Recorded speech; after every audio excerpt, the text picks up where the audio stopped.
Hi everyone!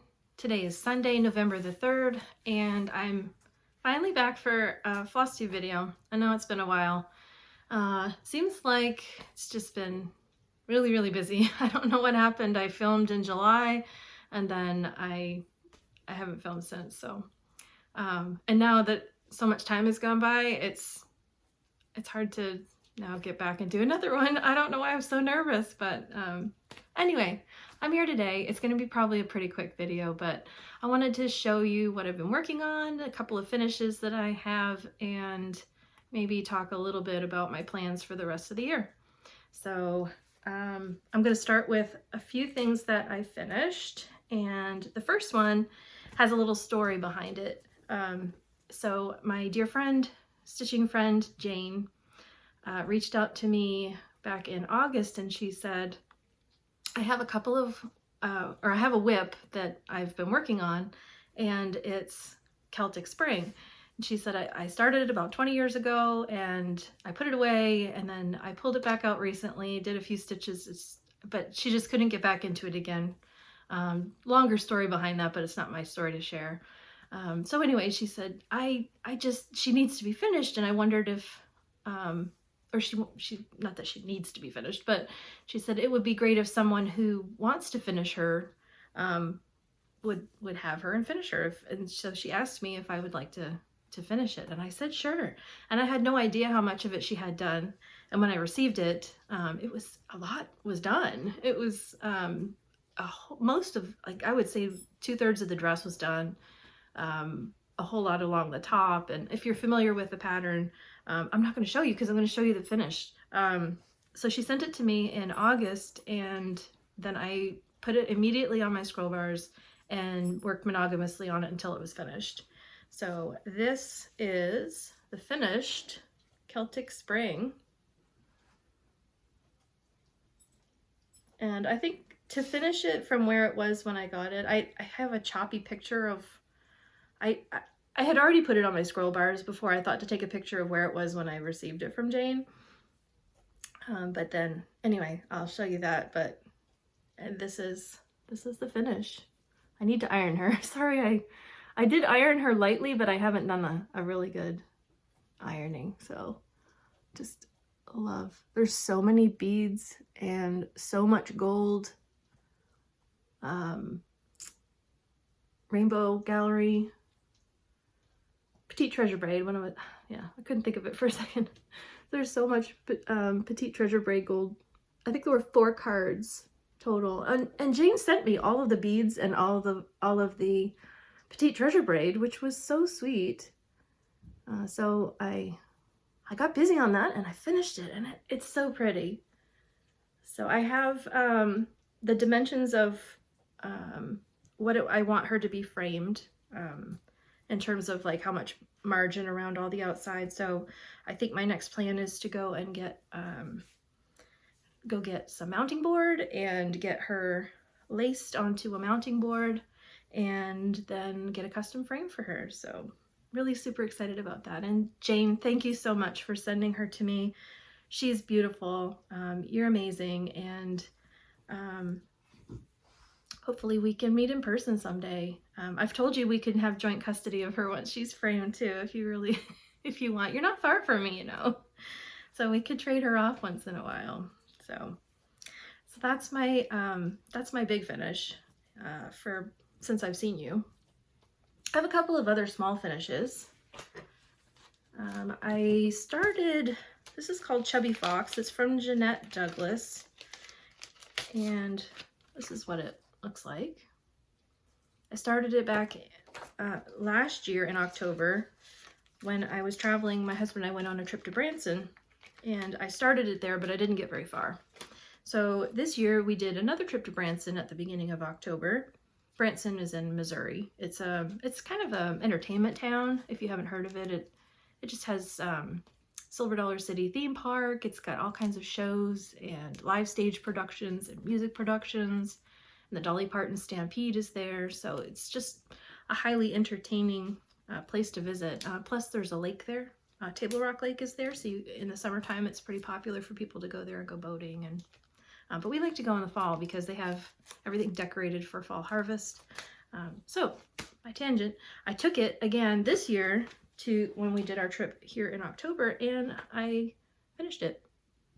So I didn't completely finish it when we were in Branson, but I did a good amount of it. And then I finished it as soon as within a few days after we got home. And this is done just on a little scrap of Grace Notes fabric that she handed out at the Queen City Stitch Retreat in 2023. She was the fabric vending business that was there selling fabric, and so at the end of the weekend she walked around and gave everybody a little swatch of fabric, which was so cute and so nice.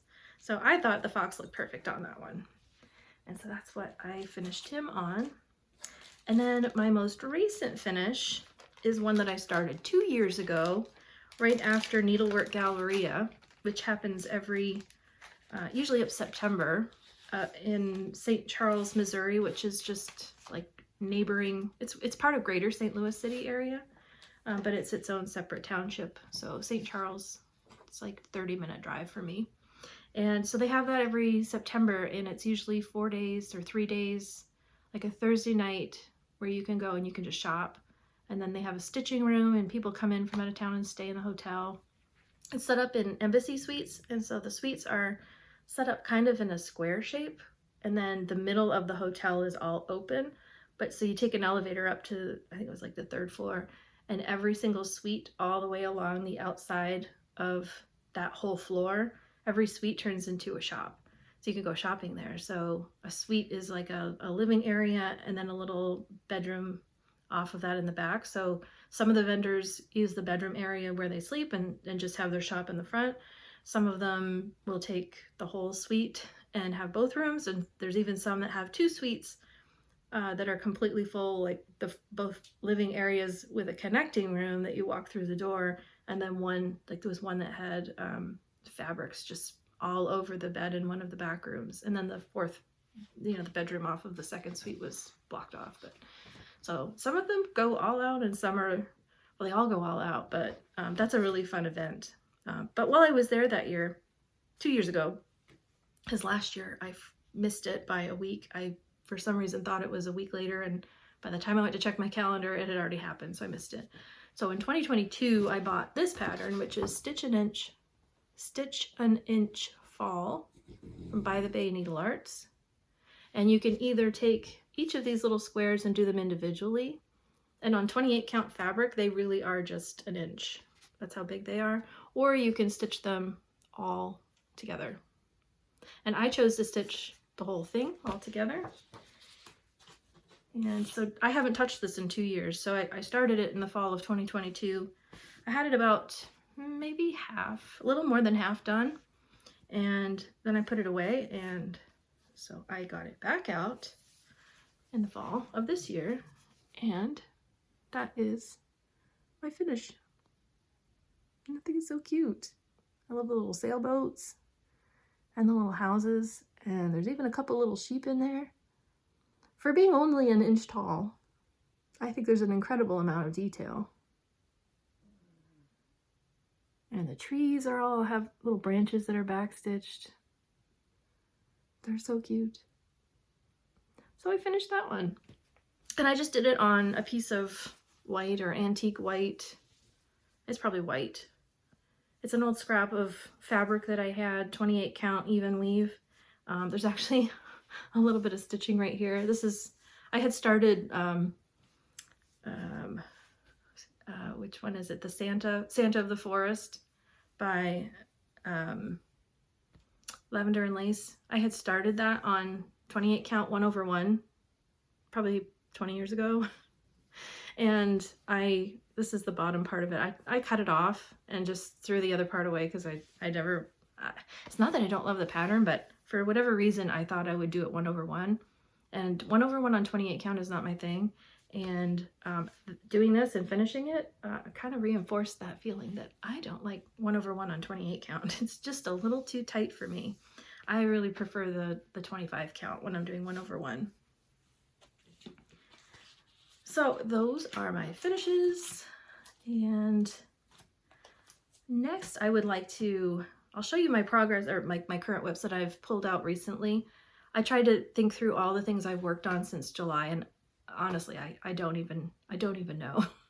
I can show you everything I've worked on since August when I finished, or September. I guess I worked on Celtic Spring in August into September. I can show you things that I've worked on since then, but I don't know if I can remember everything prior to that.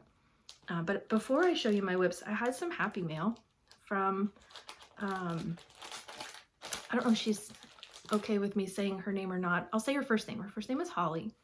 And she was very sweet to reach out and say, hey, I have some patterns and some stash that I'm not going to stitch, and I wondered if you might either want to have it, or if you already have it or you don't want it, you could give it out on your channel to viewers or anybody who might like to have it. So Holly, thank you so much for sending these items. It's amazing what you sent. It was a lot more than what I expected. I didn't expect anything, obviously. I mean, I never expect anything, but it was definitely a bigger package than I thought. So there were a couple of patterns in here that immediately jumped out at me like, oh, I really want those. They've been on my wish list for a while and I've just never pulled the trigger to get them. And two of them are Bella Filipinas, which I don't have any Bella Filipinas yet. So these would be my first two. But when these were released, they were definitely ones I wanted to stitch. The first one is called the Poison Apple, which is the Snow White design. And the second one is the Magic Lamp, which is like Jasmine from, yeah. Aren't they amazing? They're gorgeous. So between these two, I think I'm going to keep them and stitch them.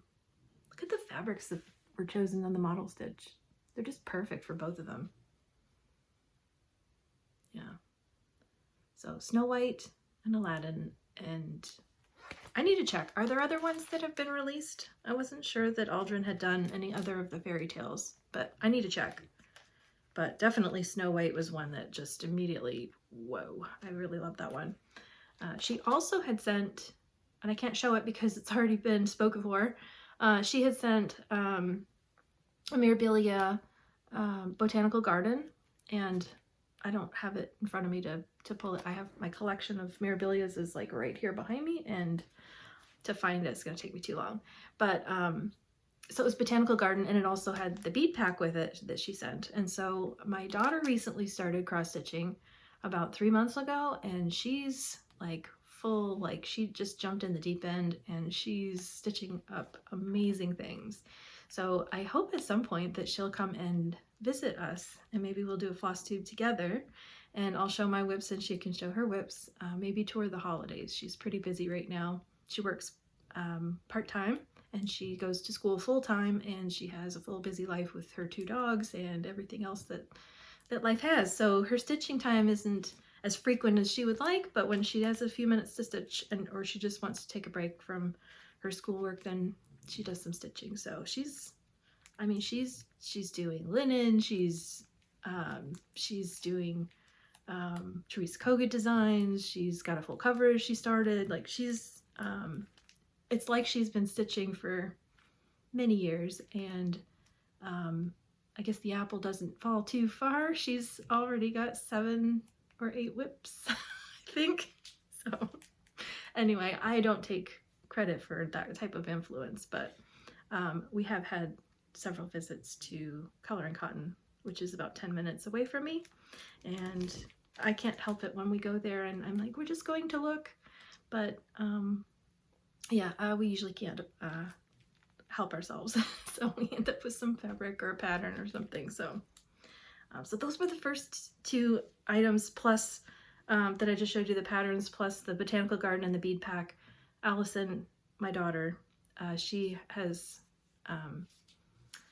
started considering some Mirabilias, and that was one of the ones that was top on her list. So the fact that Holly had sent that particular pattern and the bead pack, it was meant to be. So it was meant for my daughter. So another one that she sent is, I'm sorry for the crinkling, but it is Triton. merman, and with it is a whole bunch of threads and Kordek and fabric. I'm going to show you the fabric that she sent with it too. It's gorgeous and perfect for that merman. It has, I mean, it's meant to be that he would be stitched on this fabric. I mean, look at that. Isn't that amazing? It's amazing. So this one is going to be a giveaway. So if you are interested in receiving the fabric and the threads and the pattern for Triton, leave a comment below. All the rules apply. Please be 18 because I'll have to ask for your mailing address if you win. Please be a subscriber. I want this to go to people who actually like support my channel, and then please don't use any words like giveaway or free or anything that would attract the YouTube trolls. There's unfortunately a group of people out there that like to look for the things that are free, and then when they win them, they just turn around and resell them because they're trying to make money. So I want this to go to a stitcher, someone who actually cares about cross stitch. So, so what keyword? How about ocean? O-C-E-A-N, ocean.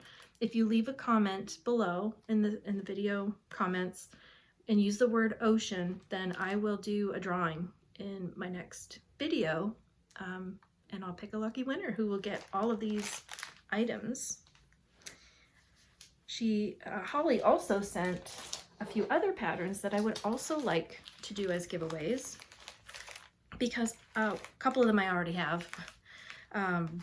So one of them is Phoenix Queen, which is beautiful, but it's probably not something that I would stitch right away. And I don't want to have a pattern that I'm not going to stitch. And I don't know. I want to give it away. So, and Holly said if there was stuff that I didn't want to keep for myself, that I could give it away. So thank you, Holly, again. So this is Phoenix Queen. So if you want to be entered in the drawing for this one, then please leave the keyword queen, Q-U-E-E-N, in a comment below, and I will draw a lucky winner for this one. The next two are Mirabilia mermaids, and I have all the Mirabilias now already, so I'm going to offer this up for one of you lucky people. Mermaid of Atlantis. So I'll do a giveaway for this one. And the keyword on this one, let's see, what would be good? How about Atlantis? I mean, I don't know. I don't know what other word I'm not good at picking keywords. So this will be Atlantis, Mermaid of Atlantis. Use the keyword Atlantis if you want to be entered to win this one. And the next one I also already have, and it's Lilith of Labrador.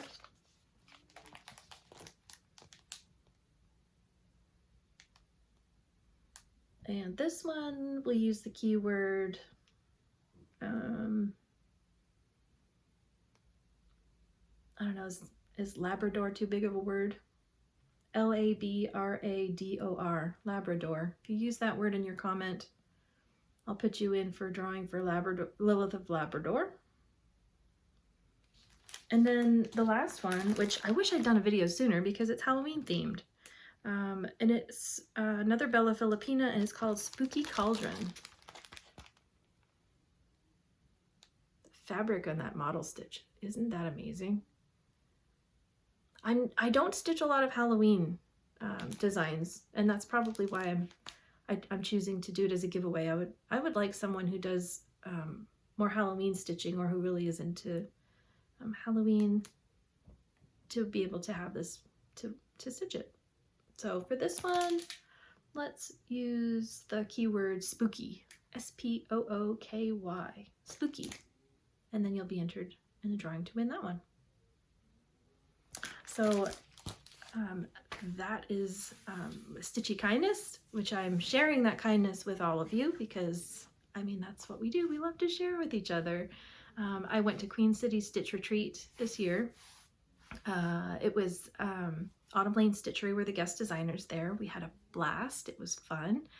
And I was just on the topic of sharing. It was such a fun weekend. Everybody does share. You know, there would be somebody who's, I'm missing a thread. I don't have this color. And so they would get on, you know, and say, does anybody have this color? And someone would say, I have it. And so, I mean, people were just helping each other. They were making sure everybody had what they needed. And it's just a fun time to go to a retreat and have everybody all together. We all have the same passion for our craft, for our stitching, and I just enjoy it. So I'm looking forward to next year and hopefully seeing some familiar faces again next year. But that was truly a blast. And I know there's other people who have covered the brag table. Actually, check out the Traveling Stocking Stitcher, Deb. She did a video of the brag table, so go check out her channel and you'll see she did a full video walkthrough of all of the amazing items that were on the brag table. And she also had a recent video just talking about the retreat. So the several other floss tubers have covered the retreat. So I couldn't do it justice compared to the other people who have covered it already. So, all right, next I'm going to talk about my projects that I'm currently working on or have touched at least since I finished Celtic Spring. And the first one I'm going to show you is my Beauty and the Beast, which I pulled out again. And this is a full coverage design from, this is going to be one of those days where I can't remember anything. And if I can't remember it, I'll just put it on the screen. And so I started it on a 25 count Lugana, and it's stitching 1/1 full cross. And this is my progress so far. So the last time I had shown it on a video, I think I had over to here was done. And then since then I started working on this lower corner. So let me start rolling it up a little bit and I'll show you where I've worked on. What I wanted to do was get down to that bottom corner, and that's what I did. So I started working in diagonal blocks of 100. Or diagonal blocks of 10 by 10, going down this way, and now this is where I'm at. And I reached that bottom corner down there. I got down to here and I thought, let me just keep going, and I finished down to the bottom corner. And I'm parking on this one, as you can see.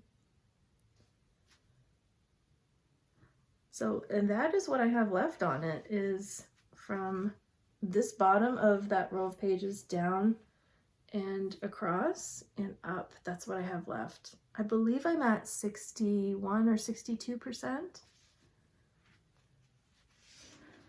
Yeah, so that's coming along. I'm going to continue to work on that one. The next one that I've pulled out is one that I'd really like to get finished sooner than later. And it's one that I'm working on for my dad, and it's called Red's Resting Place. And it's obviously a Stoney Creek, and I call it my red truck design.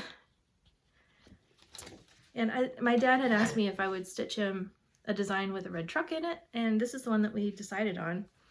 And the fabric is from Picture This Plus, and I don't think I have the bag with me to say exactly what fabric it is.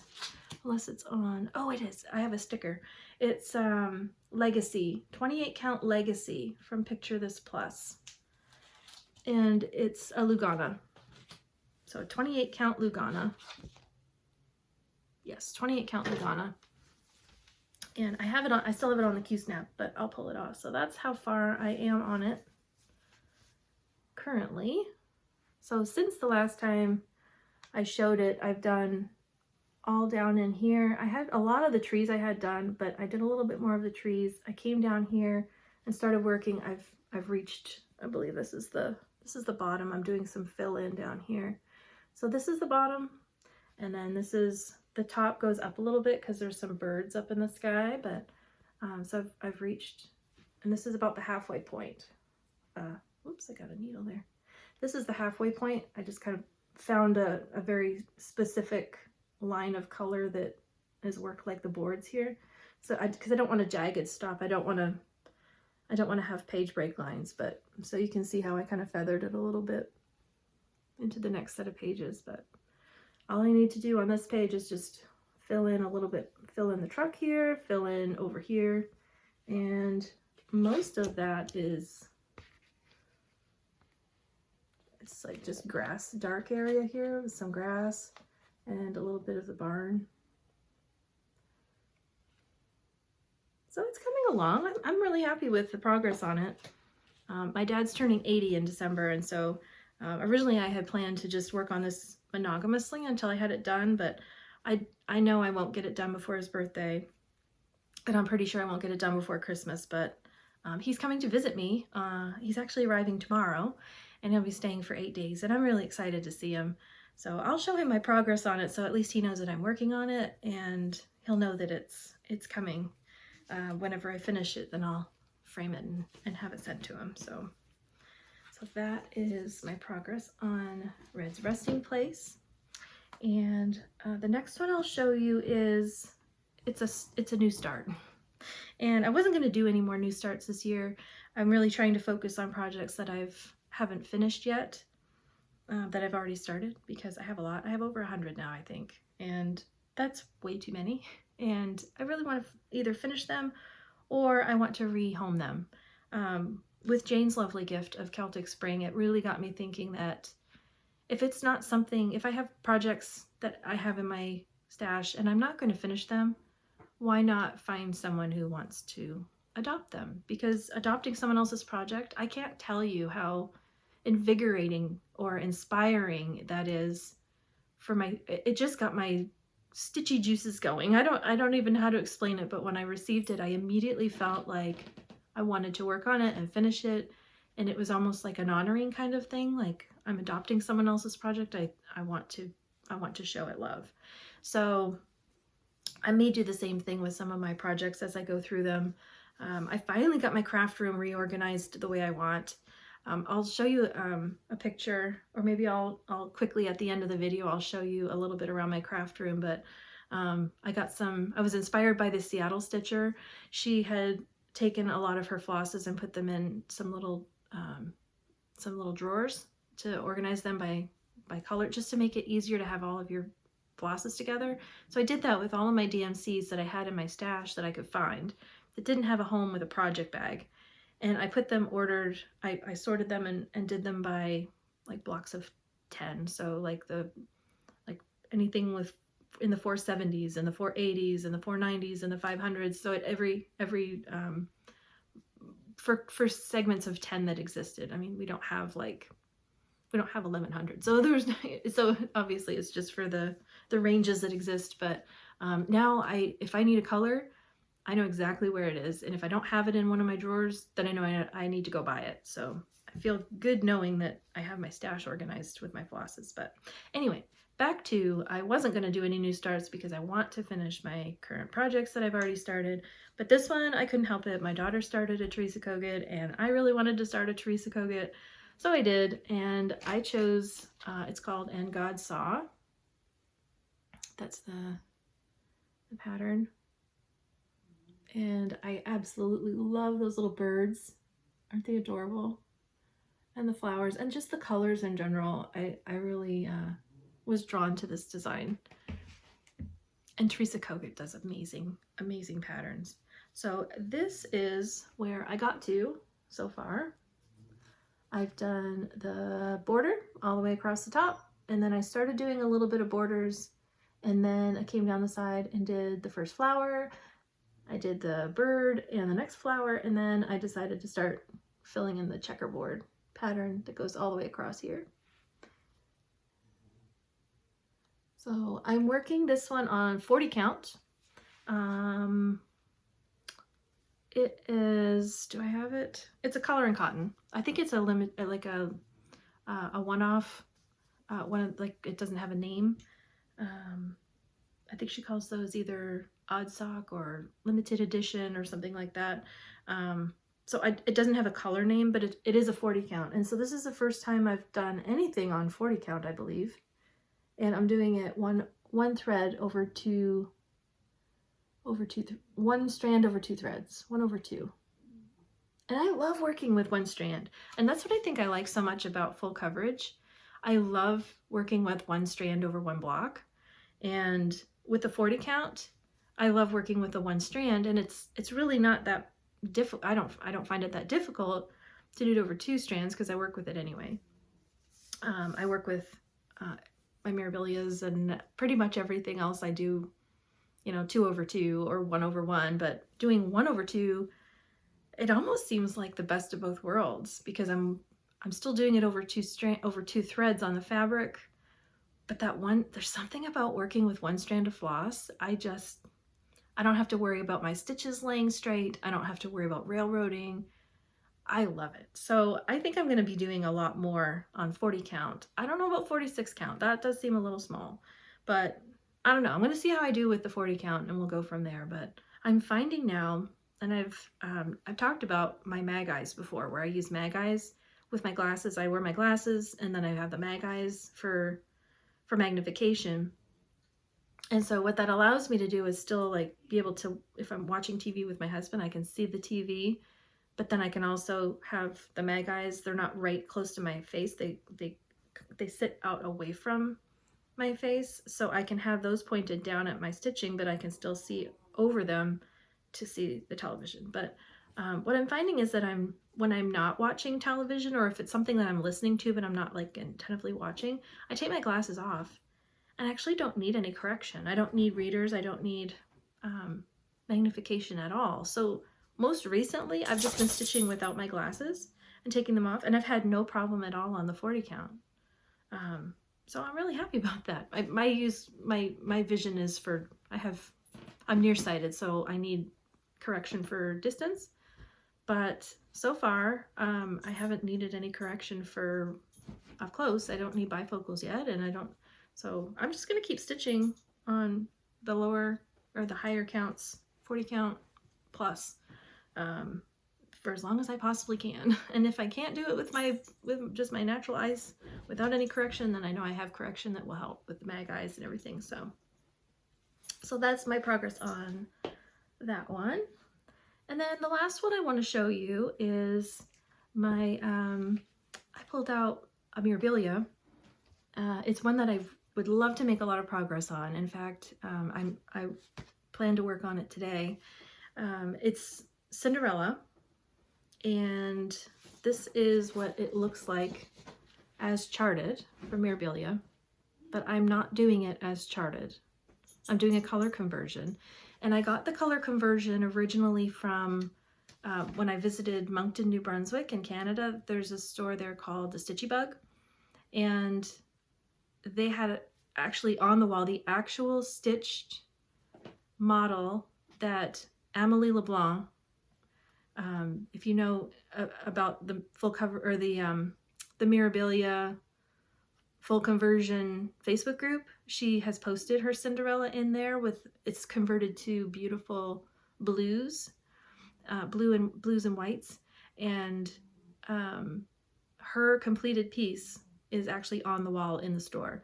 So I've seen it in person and I fell in love with it immediately, and I had to do the conversion, and they gave me a sheet of paper that had the conversion at the store. And then after that, it was when I found out that, oh, it's also on the full conversion Mirabilia Facebook group. So I went out there, and it's the exact same conversion that's out there on the Facebook group. So the only thing is that I've made some changes. So I got her Amélie's conversion, but I've made changes to her changes. So I've recently had several people ask me if I'm going to provide, or if I would provide my conversion for Cinderella, which I'm happy to do. It just might take me a little bit of time to put that together, and I don't want to do it before I'm finished because I'm still making changes as I go.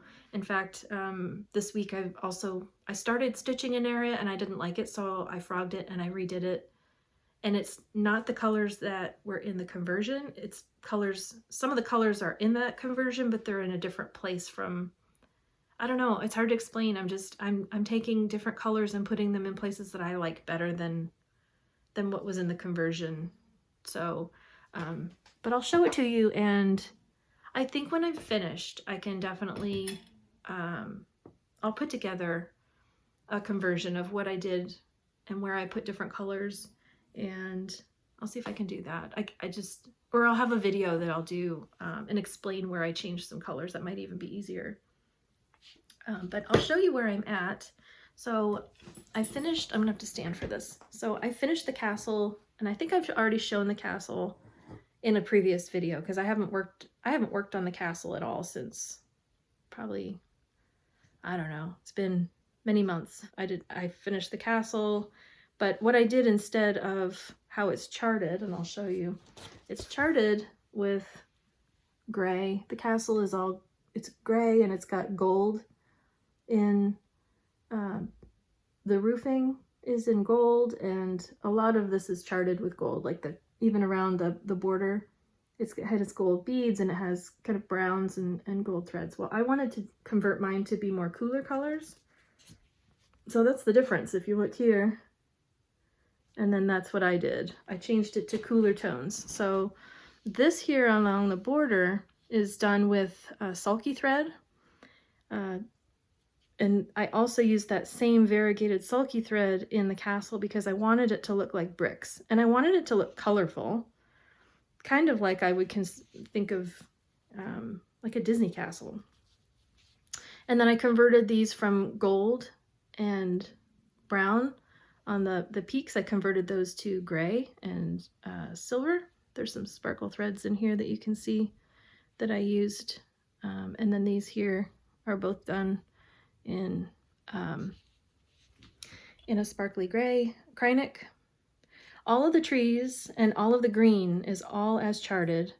The yellow in the windows is as charted, but I've changed a lot of the colors, pretty much all the colors in the castle. The stairs are also as charted. I started out taking this color and doing them in the stairs, but then you couldn't see the detail of that it was actually stairs, and I didn't like that. So I frogged it out, and the original charted colors is what went in the stairs. So that's how I did the castle. I also did these ribbons up here, the sashes. They're in every corner, and I'm starting to rethink whether I like that or not. So I might take that out. I might take out these sashes and not do them in the corners, and I might just take the border like Emily did. She just basically took this and came across and just kind of, she just did a block, like she just made it block-like, and then she put a charm or some type of treasure in the corner, and I might do that. I'm not going to make the decision right now. I'm just going to see how it looks as I get further along, but that's kind of how I'm leaning right now. So like I said, I changed this border color from browns and golds. I changed it to the variegated color to match the castle, and then I did a I did a gray stripe on the outside, and then I did a white stripe on the inside. And now what I've worked on since the last time I've showed it is her dress, and I'm making some changes as I go, so it's not exactly matching what was in Emily's conversion, but so far I absolutely love I love it. I love the colors. I love the shading of the ribbon. I made some changes up here, in here with some of the ribbon, the blues in the ribbon. I made some changes over here and in here from what was in Emily's conversion chart. I also made some changes in here to what was in her conversion chart. So these are all a dark sparkly blue. And I've now made my way up. This is actually the start of her neckline that I'm working on. There's a, like, you can't tell, but this is a Kordek right here, sparkly. So this color right here that I'm working with is very similar in color to the background, but I think with all of the definition around her dress and the shading, I don't think that's going to be a problem. So that's where I'm at. I love it. I absolutely love it. I haven't wanted to put it down at all. I just want to keep working on it. So I'd love to have this one done for next year's Mirabilia retreat so I can take it and put it on the brag table. Oh, something else I wanted to show you that I just recently started doing. These here, I use these to keep my fabric tight on the sides when I'm using scroll frames. And what I was finding was that just having 1 or 2 of these along the side, it was pulling just one little spot on the fabric, and it was starting to make it stretch and distort along the sides. So I found these magnets. So I have a magnet on the back and a magnet on the front. And because it's vertical like this, and I have just this magnet from the, I don't know, what is it, a bungee? I don't know, whatever you call these things. I have just one attached to this long magnet. It's keeping my fabric tight for a whole width, like all the way across here where I'm stitching. I'm stitching over here. So I have one on both sides, if I can get it, I don't know if I can show it, but anyway, so I have another one over here as well. And so, because of my clamp, I have one pulling here and one pulling from the bottom that way, but it's not putting a focus where these little circles were starting to distort the fabric whenever I put them in different spots. Now it's keeping that whole section of magnet pulled tight across the entire width of fabric. So when I'm stitching in here, it's just the perfect tension. I can make it as tight or as loose as I want to. But anyway, I thought I would share that. I got these on Amazon. They're just vertical magnets. If I can find the link for them, I'll put it in the description. I'll see if I can find it. But just Google on Amazon, look for magnets, and you'll see these vertical magnets are out there. But anyway, I could just stand here and show this all day. I love it. I absolutely love it, and I'm so glad I did the conversion to blue. I think the blue is gorgeous. And there aren't even any beads here in the castle yet. Eventually, I'll be adding all the beads, and down here, I am doing the cryonic as I go, but I'm not doing beads yet, so there's going to be a whole lot of beads in this design. And I did a conversion of the beads in the castle. And that, again, because I converted the castle to be the grays and the cooler tones, I think I ordered like 3 or 4 different colors of gray and dark gray and silver beads. So when it comes time to bead it, I'll kind of figure out which ones I like the best. And that's what I mean about trying to do a conversion right now. I just don't have all of the information yet until I finish stitching and beading it. But, so that's my progress so far. My plans for the rest of the year, and I've kind of talked about them a little bit as I did the video, but I want to keep working on Cinderella. I would love to get her done by early next year. It's November now, so I don't know if I could finish her in the next couple of months, but so I plan to work on her. I plan to work on my red truck, Red's resting place for my dad. I'm going to keep working on that one. Those 2 are probably my top priorities right now. My focus is that I'm going to work on them, and I'd like to also work on Beauty and the Beast a little bit and continue to make progress on that one. If I could get that one done by the end of next year, that would be nice. So those 3, 1, 2, 3. Yeah, I think I'll put the Teresa Kogut away for now. I'm probably going to want to pull her out in the spring when I'm like tired of winter weather and I'm anxious for spring and flowers and birds, and I'll probably pull that one out at that time. But yeah, I could see myself pulling out something Christmas themed in December, like maybe my Santa stamp or another Christmas project, maybe. Yeah. Well, that is all I have for today, and thanks for stopping by and joining me if you've made it to the end of the video. I sincerely appreciate that you come and watch my videos. I know there's a lot of floss tubers out there to watch, and I'm very grateful and thankful to have all of you as my friends, and I hope you have a wonderful month and enjoy all your stitching, and join me as we start getting ready for the Christmas and holiday season. And I don't know what part of the world you're in, but if you're heading into cooler weather, I hope you like it as much as I do. I like the cooler weather. If you're in the southern hemisphere, you're probably starting to get hot weather, warm weather. But either way, I hope you enjoy holidays and Christmas time, and I will talk to you next time. Bye for now.